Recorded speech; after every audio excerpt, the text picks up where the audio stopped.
Le un, l'unique, le jeu, comme je vous disais tout à l'heure, induit pour moi une représentation verticale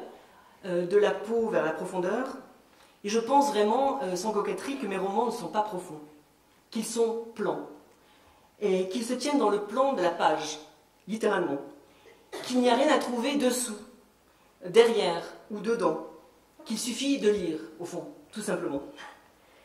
Je dis tout simplement, mais je crois aussi que, et je ne parle pas là de forcément mes livres, mais je crois que toute l'aventure d'un livre, c'est justement d'arriver à lire. De même qu'il n'y a rien à voir dessous, derrière ou dedans un tableau,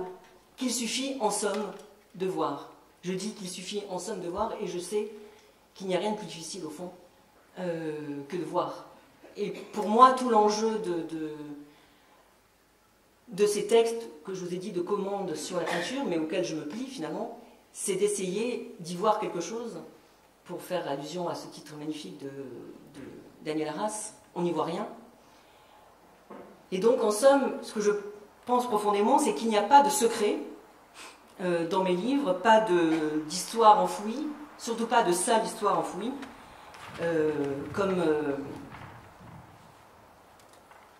très souvent la littérature contemporaine, et bon, je fais allusion à peine voilée à l'autofiction, nous y habitue, donc pas de sale histoire enfouie à mettre au jour, pas de révélation au fond. Bien qu'il y ait souvent, je m'en rends compte, dans mes livres, le dispositif de l'enquête. Alors c'était évident dans C'est pourtant pas la guerre, mais aussi dans Les draps du peintre, parce que au fond, comme je connaissais très mal ce peintre, j'ai été voir, j'ai fait le voyage pour aller voir où il a habité, j'ai lu des lettres de lui, j'ai lu des écrits de lui. Enfin, il y a quand même ce dispositif donc, de l'enquête qui a commencé pour moi avec un livre qui a un peu changé le cours de mes écritures, c'est Primo, où il est question, alors je parlais tout à l'heure de l'autofiction, j'avais même écrit à l'époque de Primo une espèce de petit pamphlet contre l'autofiction, et voilà pas que dans Primo, je raconte au fond l'histoire de ma grand-mère. Alors on pourrait dire, qu'est-ce que c'est d'autre qu'une autofiction? Je raconte l'histoire de ma grand-mère, mais au fond une histoire, non pas qui était un secret de famille, mais qui était une histoire que je ne connaissais pas. C'est pas du tout qu'on a caché cette histoire, mais c'est simplement que ma grand-mère ne voulait pas nous embêter avec ces histoires-là. Je raconte donc comment elle a perdu 2 enfants, ce qui était évidemment plus courant à l'époque, c'était pas non plus, je raconte pas non plus une histoire extraordinaire finalement, comment elle a perdu 2 enfants, mais cette perte était inscrite complètement dans la grande histoire, puisque la première fois, elle perd son premier enfant, donc son aîné, alors qu'elle habite déjà en Italie, ma grand-mère est italienne, elle habite déjà en Savoie où elle a immigré, et elle retourne en Italie, à Turin précisément, dont elle n'est pas du tout originaire, répondant à l'injonction des fascistes de l'extérieur, qui faisaient courir un bruit selon lequel il était très périlleux d'accoucher en France. Et que donc, il était beaucoup plus comment dire,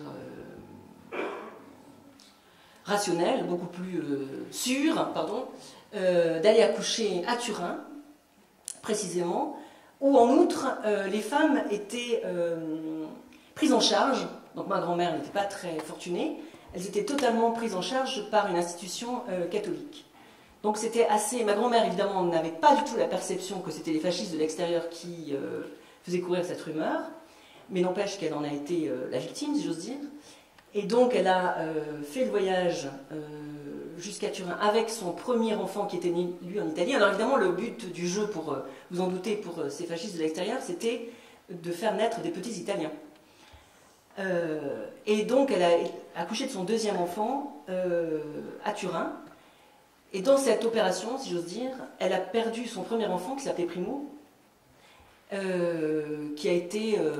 simplement, qui a eu des complications d'une rougeole, voilà.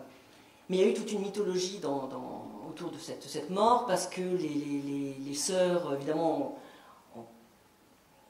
ont eu à cœur de ne pas s'étendre sur cette mort, l'ont enterré vite fait, et ma grand-mère n'a même pas vu où il a été enterré, et donc elle a pu penser pendant longtemps qu'en fait il n'était pas mort, et que peut-être des riches Turinois, la famille Agnelli peut-être, avaient acheté cet enfant, et que donc maintenant il était une sorte de prince. Bon, moi j'ai appris tout ça, en fait je ne savais pas du tout, je ne savais pas du tout comment ça s'était passé. J'ai appris donc cette histoire en allant à Turin, de la bouche même d'ailleurs d'une personne qui avait connu cette époque, et qui était donc une sorte d'intendante du curé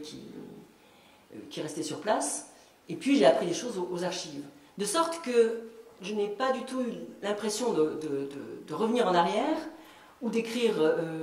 quelque chose qui m'appartenait, puisque j'ai eu l'impression, au contraire, d'aller vers l'histoire de ma grand-mère, physiquement d'abord, puisque j'ai pris le train,